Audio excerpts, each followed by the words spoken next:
Hello, hello, hello, everyone. Hola, hola, hola, hola. It's me, Sunshine Day. What an amazing day it is. Here we are. What's today? Like February the 13th. And we get to live and see another day. Welcome to A Spiritual Remedy. This show is geared to people in recovery, people who want to release themselves from the weapons of mass distraction. This show is geared for people who want to find a spiritual remedy for their daily living situations and problems, because I see a world where people are living their best life and loving it. What a great weekend. Let me know where you are and, say hello. Let me know where you're tuning in from.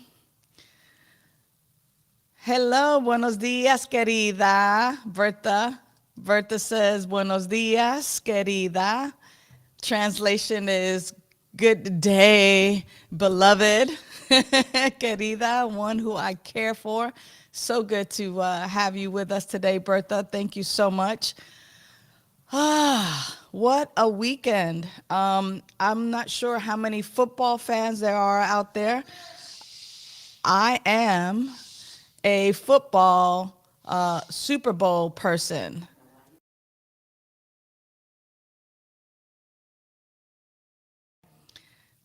I am doing this thing. It's so funny because I don't watch football throughout the whole year, and then I just pick the team from who's the underdog, and they ended up winning yesterday, right? Kansas City. How wonderful. Hello, Vida.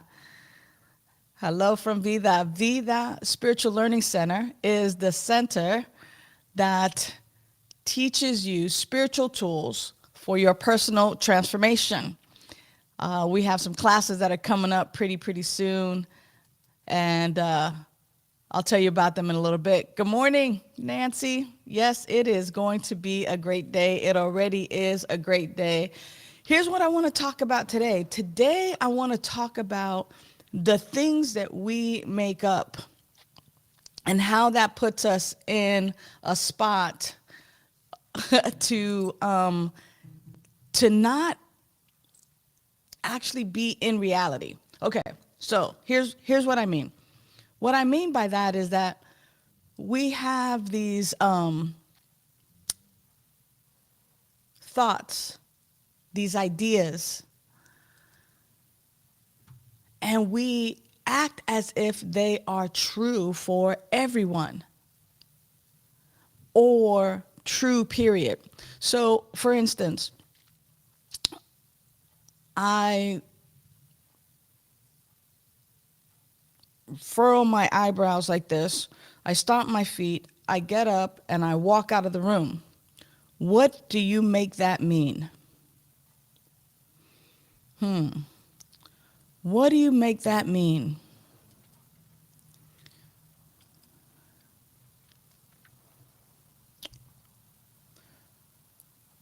I did a poll, and some people make it mean that I'm angry. Yep. Wenda says, yep, you're angry. You're angry. What else do we make it mean? Frustrated, angry. Yeah, thank you, right? We make it mean they're frustrated, that you're angry or displeased. Absolutely. And here's the thing is everything that we've just imagined, we give it weight as if it is actually true. Now, you might have an inkling. You might kind of go, "Oh yeah, well, that, maybe that's what's up," or "I did something wrong, so," or "I said something that she's pissed about." Right? Yeah, I did something wrong. Wenda says, "Yeah, I did something wrong. I did something wrong." And the bottom line is that the reality is that I furrowed my eyebrows, I stomped my feet, I got up and I walked out. It does not necessarily mean any of what you thought. It could be that I forgot something in my car. Oh, dang, I forgot something in my car. I stomped my feet. I'm upset with myself, maybe. And I get up and I walk out to go get whatever it is I left in my car. Or I have a headache. Daggone it, I have a headache. Ugh, this sucks. I'm going to get up and walk out, go get, some aspirin or something like that. Here's my point. My point is that we are constantly Nancy's trying to out me. You lost a big poker hand. It could be that too, Nancy. The bottom line is that we have a vivid imagination, and this imagination is beautiful, yet behind the beauty of imagination, of all these things that we've just created and we've just imagined was happening, that imagination can actually be incorrect as it relates to the reality of what happened.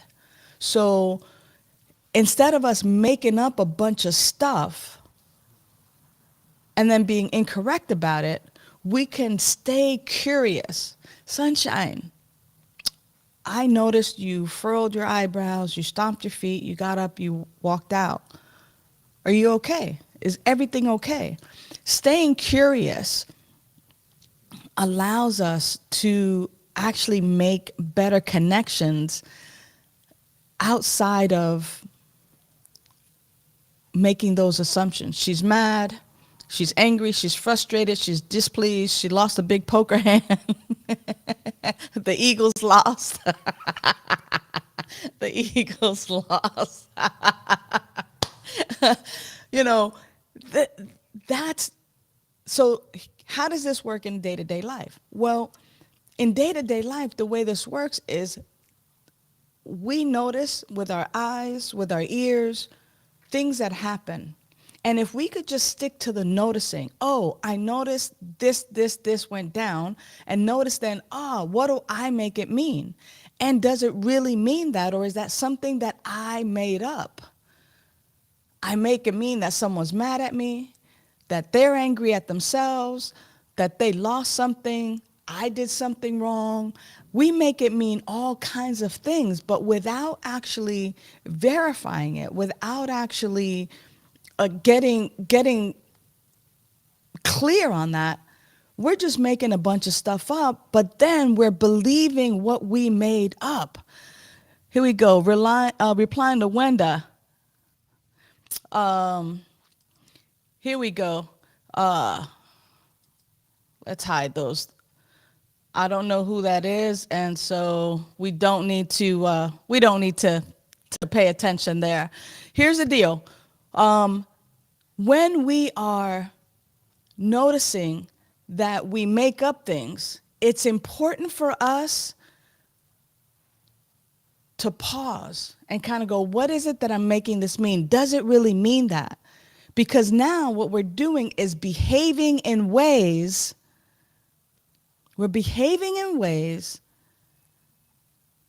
that support an imagination, something that we made up. And then it takes us down the path of what is not the reality. And we make up all kinds of stuff every day. So instead, here's a tool that I've been learning, especially in Radical Honesty, about noticing. Just notice on the outside. Notice on the outside. So notice what happens. Oh, Sunshine furrowed her eyebrows. She stomped her feet. She got up. She walked out. Then notice what that feels like in your body. Ooh, is there some discomfort? Notice any joy, any discomfort, just notice the body sensations. As you begin to notice those body sensations, also then begin to notice what you make it mean. I'm uncomfortable. This is scary. Ooh, she's mad. She's my friend. I don't want her to be angry. notice what you make that mean. Notice that today. Think about all of that stuff today as you just kind of slow down your pace, and as you slow down, um, you know, what you're doing. Nancy says, if I think you are angry with something I did, I may take it personally. Absolutely.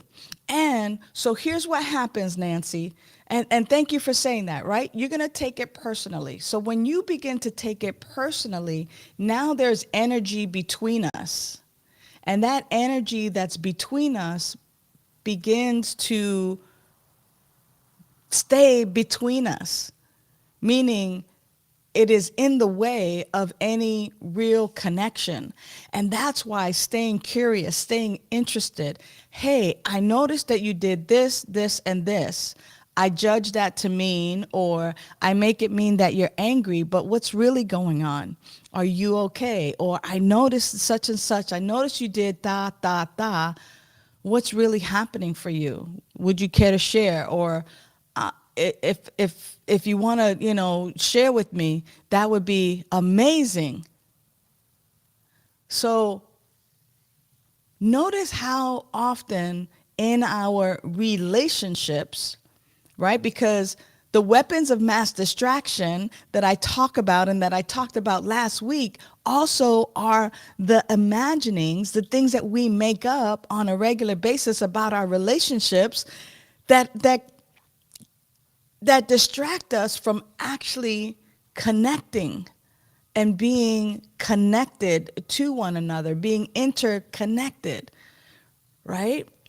So I'm wondering how often you think you do that.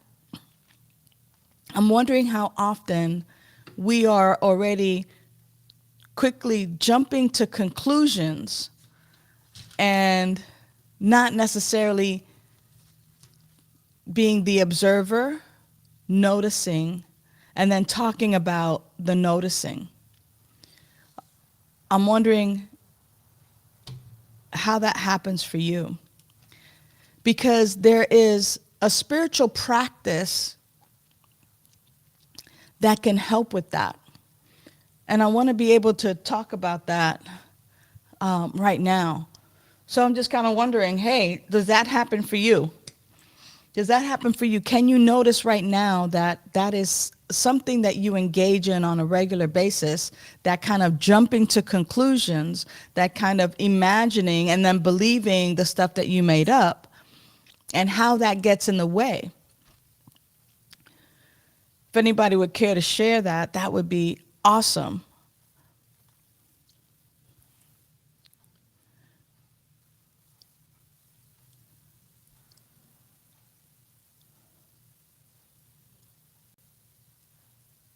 Here's Nancy says, I would hope I respond with compassion and ask if you're okay. Yeah.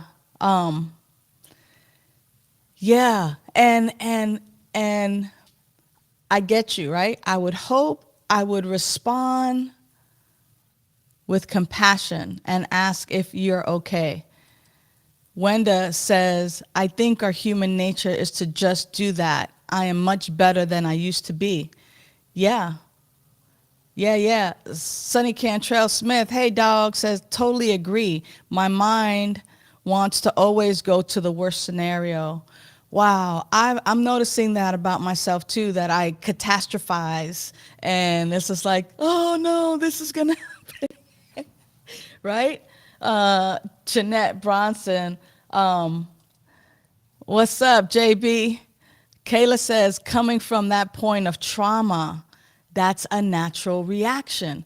Yeah, we live with a lot of trauma. I have to stop listening and let it and let it know I hear you and I might not agree with you.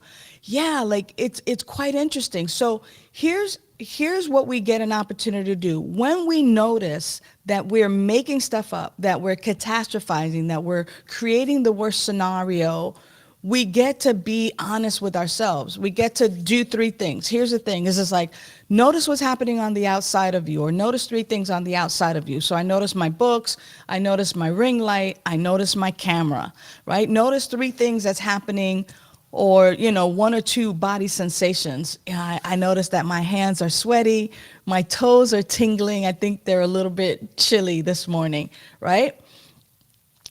And then notice that thought. So when we do notice that thought in the head, right? When we do notice that we're kind of catastrophizing, or that we're making stuff up and then trying to believe it, yes, Sonny Cantrell Smith, we also have to be compassionate with ourselves, right? And so in that part of being compassionate with ourselves, what we have an opportunity to do is get grounded. The spiritual practice of just grounding. And what does that look like? So it does look like those three things: noticing on the outside, noticing the body sensations, getting in touch with the body.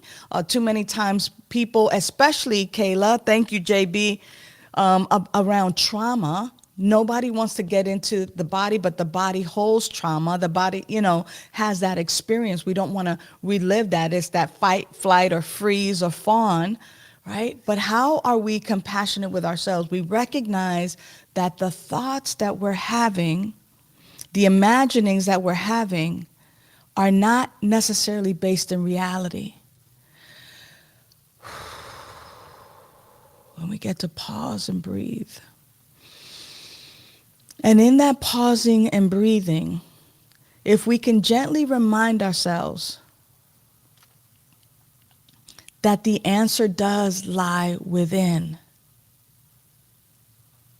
that the answer lies within, that within us there is life. Life is this power and presence. Life is this eternal, almighty intelligence that is living as us. We get to recognize that within us, there is this power and presence that we can lean to, because too many times we rely upon our intellect. We depend upon and rely upon our intellect to be the solution to whatever it is, but it was indeed our imagination that created that in the first place. So staying interested or staying curious. I wonder where that thought came from. I wonder what is the real truth. Let me just get centered back to this power and presence within. Let me get centered with my breath. Let me be grounded. I live in a friendly universe. Everything always comes together for my highest good and the highest good of all. There is a power and a presence and a life. That life is spirit. That life is my life now. I'm simply calling forth clarity, understanding, peace.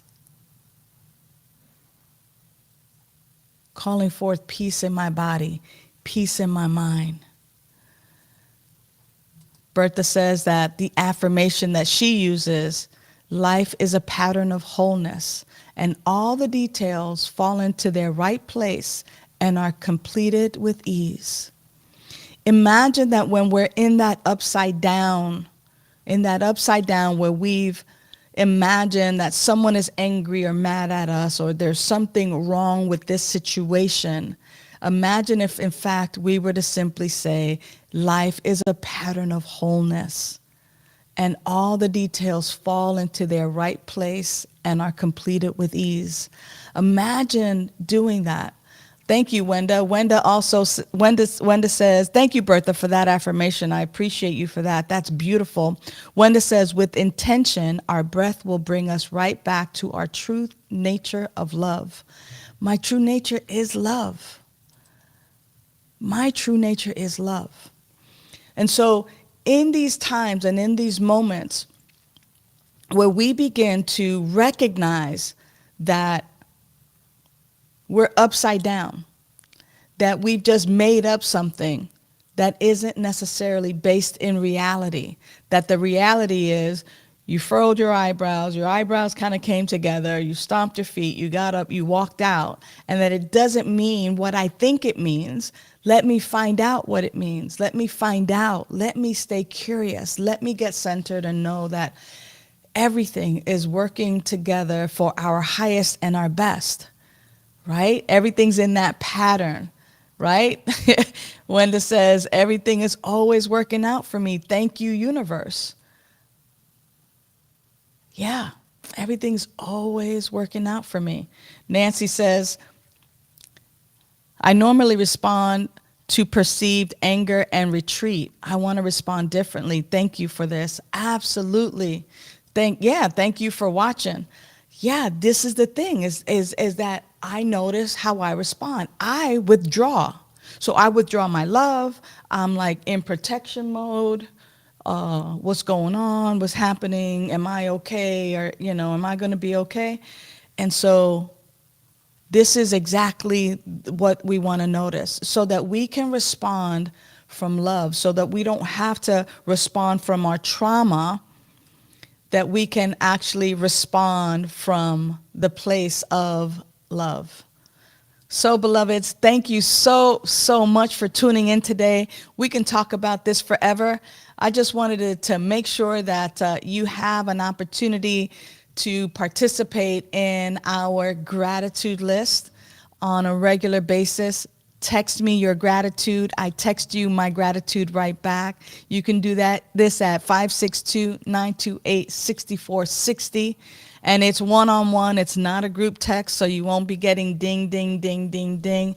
But on a regular basis, what I know is what you appreciate appreciates. And I appreciate all of you. On behalf of A Spiritual Remedy and Vida Spiritual Learning Center, I want to thank you for tuning in today. I'll see you here next Monday. Until then, please reach out. We are here to provide spiritual tools and loving support for your personal transformation. Bye for now.